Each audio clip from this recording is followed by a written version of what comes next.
La incidencia vuelve a repuntar y sale del riesgo bajo, ya está en 54 casos por cada 100.000 habitantes. Las restricciones para San José se extienden hasta después de Semana Santa y si los contagios siguen al alza podrían endurecerse. Es lunes 15 de marzo, esto es Noticias de Extremadura. Así amanecía en las calles hace justo un año, el primer día de un estado de alarma que nos confinó en casa y paralizó el país. Solo se mantenían los servicios esenciales, un tiempo duro, difícil y largo, muy largo, que nos ha cambiado la vida. Es la imagen de los Barruecos este domingo, mucho público, aunque también se nota el refuerzo policial para evitar actitudes incívicas que perjudiquen el monumento natural. Ya piensan en limitar las visitas.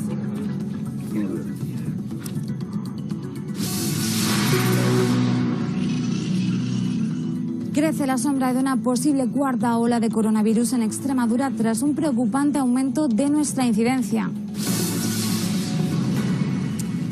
57 nuevos casos en el último balance de salud pública. El resto del fin de semana hemos sumado unos 70 positivos diarios.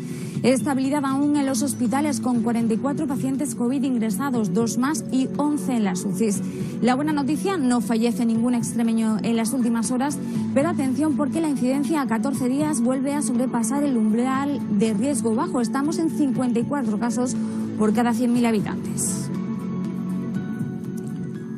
Con esa incidencia, Extremadura deja atrás ese riesgo bajo. Además, el 89% de los positivos ya son de cepa británica. Las restricciones para San José se extienden hasta después de Semana Santa y podrían endurecerse aún más las medidas. Antonio Hidalgo. En Extremadura y después de 9 días por debajo de los 50 casos por cada 100.000 habitantes, la curva de contagio sube ligeramente. Actualmente se sitúa en 54. Este dato ha llevado a la Junta a tomar nuevas medidas. En concreto, el cierre perimetral de la comunidad se amplía y ya no solo afectará al fin de semana largo de San José y a la Semana Santa, sino que también estará vigente entre el 22 y el 28 de marzo. Si la curva sigue en aumento, el gobierno extremeño advierte que incrementará las restricciones porque no se quiere volver a las malas cifras del pasado mes de enero.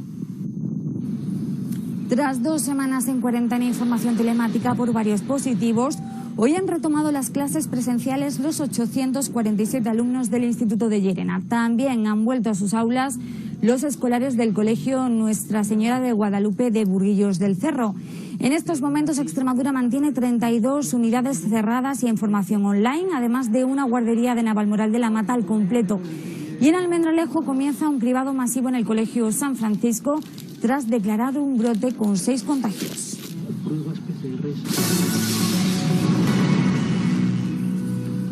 Así estaban las calles completamente vacías tras decretarse el primer estado de alarma. Imágenes de hace un año que siguen impactando. Tuvimos que encerrarnos en casa y se nos limitó la movilidad. Tuvimos miedo, incertidumbre y eso que no se nos pasaba por la cabeza que 365 días después la lucha contra el virus aún seguiría cambiando nuestras vidas. Un año en el que por ahora Extremadura ha registrado cerca de 70.000 contagios y más de 1.700 fallecidos según cifras oficiales. Un año marcado también por esas restricciones que, amparadas bajo el paraguas del estado de alarma, intentan frenar la pandemia. A partir de ahora entramos en una nueva fase, que es la de la activación del mecanismo constitucional del estado de alarma. Así arrancaba el pasado 14 de marzo un confinamiento general y un cierre de todos los servicios no esenciales sin precedentes en España. He salido porque tenía que comprar, si no hubiese salido de casa.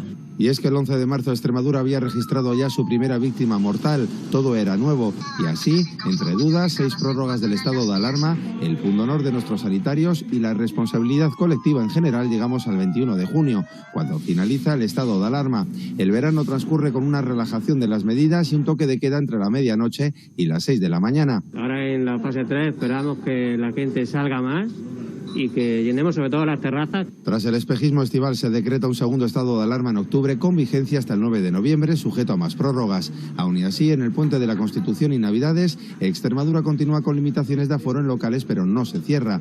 Los contagios se disparan después y llega la tercera ola con un enero de macabros récords. Y de nuevo las residencias de mayores son las más golpeadas. A día de hoy la vacunación deja libres de COVID las 367 en nuestra región y Extremadura presenta una de las incidencias más bajas, pero el impacto no se olvida.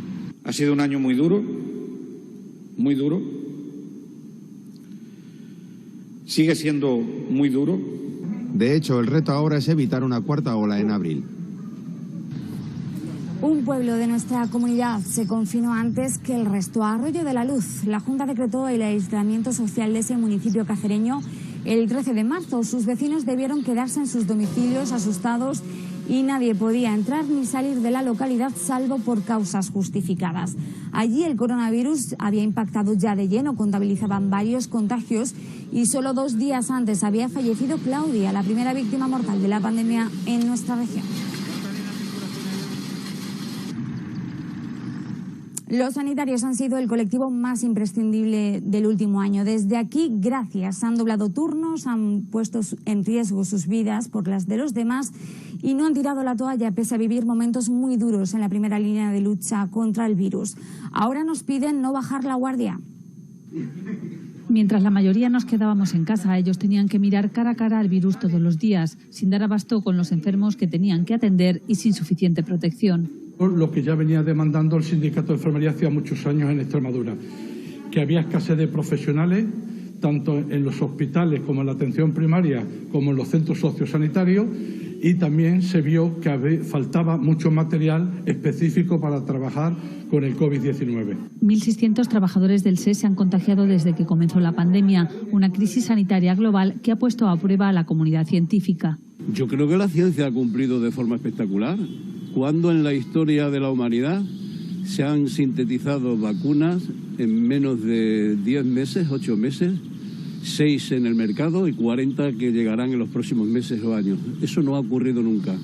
Sin embargo, según el epidemiólogo, se ha notado la falta de inversión en ciencia y salud. La vacunación masiva es ahora nuestro salvavidas, dice, pero se debe seguir investigando y tomando precauciones.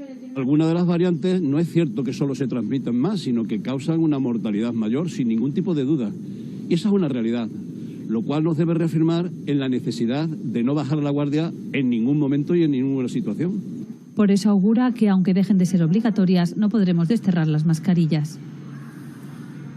Todo lo vivido en este tiempo nos ha cambiado, nuestras vidas ya no son como antes, tampoco nuestras rutinas, y algo tan sencillo como abrazar a los nuestros ahora es casi una utopía. Ha pasado un año y así hemos cambiado. Un año caminando a contracorriente. Tremendo. Pedaleando hacia una meta dudosa. Siento un poco de incertidumbre. Y acelerando el paso sin saber cuándo terminará. Te crea bastante frustración. La pandemia nos ha cambiado, empezando por lo físico. De tener una actividad diaria que nos llenaba muchísimo al impedir el poder hacerlo. Has perdido esa rutina, has perdido el hábito de ejercicio, tienes que empezar muy poco a poco, muy poco a poco. También el miedo a cruzarte con otras personas que están entrenando. Y claro, esta situación tan extraña y tan nueva. Una situación que nos ha alejado de los nuestros. Los abrazos y el cariño y el afecto físico que hoy en día pues no lo tienen. Que nos ha privado de momentos irrepetibles. He tenido el primer nieto y entonces en el nacimiento estuvieron solamente los padres, a los abuelos no nos dejaron. Y que ha hecho que vivamos esos instantes a distancia. La videollamada, sí, las pantallas están a la orden del día, sí. No solo para acercarnos a los seres queridos, también para teletrabajar o para comprar. Prefiero comprar por internet antes que ir a la tienda. Vivimos una realidad sin previsión, sin planes. No podemos planificar porque como no sabemos lo que va a pasar de aquí a un mes. Sin movilidad, sin viajes, sin mucho de lo que nos hacía ser nosotros. A mí la cabeza me está afectando, con una ansiedad de decir, bueno, ¿qué hago? De momento, esperar y confiar en que el final está cada vez más cerca. Durante todo este último año en Extremadura se han propuesto 47.000 sanciones por incumplir las medidas anti-COVID. Las infracciones más repetidas son por este orden: no llevar mascarilla o usarla de forma incorrecta, saltarse el toque de queda, participar en reuniones o eventos con aglomeraciones y no respetar las restricciones de movilidad. También se han interpuesto denuncias por quebrantar las cuarentenas y el límite de aforos. Además, en la frontera con Portugal, las fuerzas de seguridad del Estado han denegado la entrada a nuestro país a más de 5.400 vehículos.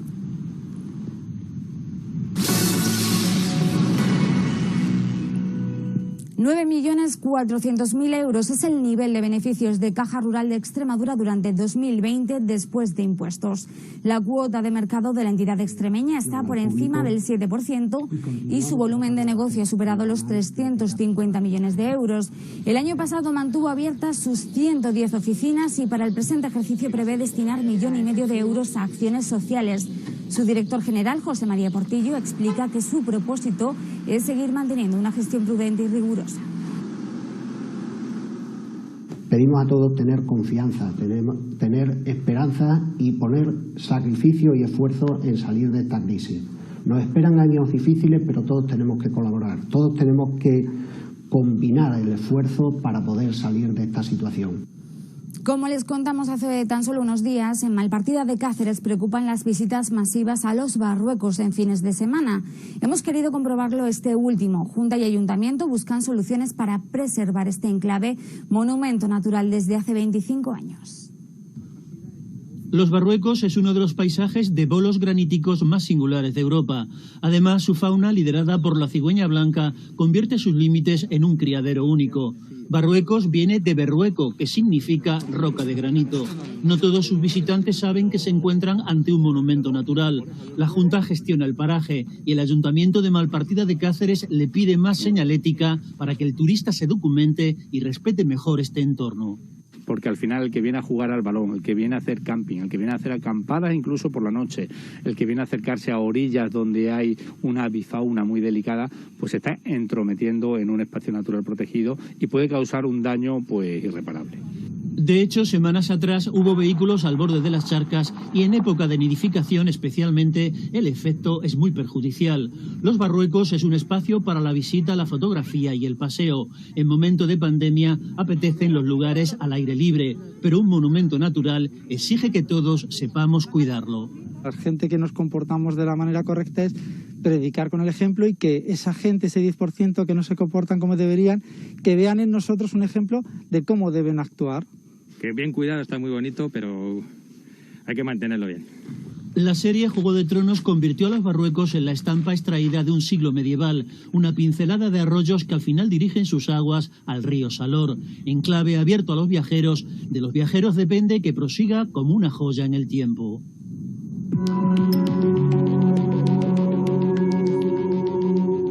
Empieza a asomar la primavera, comienza oficialmente este sábado, pero ya van ganando el sol y el calor. De hecho, hoy solo tenemos algunos intervalos de nubes altas y vamos a pasar de los 20 grados. Nos lo amplía Ana de Roque. Buenas tardes. Comienza la semana en Extremadura con temperaturas diurnas suaves, en general rondando o superando los 20 grados. Sin embargo, como pueden ver, a partir del jueves la tendencia de las temperaturas es a bajar. Y mientras las mínimas hoy se han quedado, como pueden ver, en 5 grados en Badajoz y en Cáceres, 6 de mínima en el caso de Mérida. En los cielos, pues van entrando algunas nubes, como pueden observar desde el Atlántico. Son nubes altas, en zonas del sur dejan el cielo blanquecino. Tenemos más claros a medida que nos vamos hacia el norte de Cáceres. Y mañana el panorama sigue dando muestras de estabilidad, con el anticiclón posicionado al norte de la península ibérica. Quedarán algunas nubes altas en zonas de la provincia de Badajoz, dejando el cielo blanquecino, pero va a ser un día de cielos básicamente despejados, con temperaturas sin cambios o incluso un poquito más altas, un ascenso muy ligero. Van a marcar 23 grados a mediodía los termómetros en Badajoz, 22 en Mérida, 19 de máxima en Cáceres. El encierro domiciliario del primer estado de alarma tuvo cierto alivio unos minutos cada día en un gesto simbólico que nos unió en los balcones, los aplausos de las 8 de la tarde. El músico Pedro Monti los acompañó con su piano, un salvavidas emocional, dice, que ha recreado junto a sus vecinos para Televisión Española. Pedro Gutiérrez, profesor de educación musical, eligió su nombre artístico Pedro Monti en homenaje a su pueblo, Montijo. En febrero del año pasado preparaba un repertorio sobre Beethoven cuando comenzó el estado de alarma. Quiso entender entonces que de las rutinas pequeñas afloran a veces los destellos de luz, y esa luz en su conciencia era derribar el silencio de aquellas tardes llevando el himno de la alegría a sus vecinos. Aquel gesto, dice Monti, nos hizo y nos hará un poco mejores. Y yo creo también que se va a crear una sinergia a nivel social donde todos vamos a poner especial empeño en esa construcción de un mundo mejor, más justo y más humano. Su piano era como poner banda sonora al tiempo mudo, preludio de aplausos y de miradas en los balcones, rescate de los paseos perdidos, una manera de estar cerca cuando precisamente entonces era imposible la cercanía. Parecía que ese momentito era tu momento, es decir, venga, es el momento de explayarnos un poco, olvidarnos de esta situación. Y luego, claro, si tenemos un maestro como tenemos aquí, pues mucho mejor, ¿no? Sacábamos a las niñas, aplaudíamos y esos 5 minutos, esos 10 minutillos nos valía para recordar y pasar otro día más. Como un reloj del revés, en la noche brevemente la vida amanecía. Como un reloj del revés, las claraboyas de la casa de Monti eran retazo de sol y sus dedos, como tactos de bálsamo bien servido, le decían al mundo: sonríe por favor y dime muchas veces que vendrán más primaveras.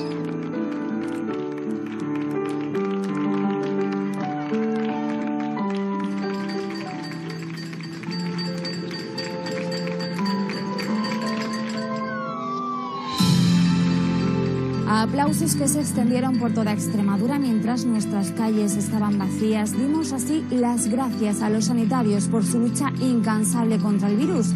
También a los cuerpos y fuerzas de seguridad y el resto de servicios esenciales. Una unión de apenas unos minutos cada día para volver a vernos desde ventanas y balcones e impulsarnos adelante a seguir combatiendo un día más y no rendirnos ante una enfermedad de la que tampoco conocíamos entonces.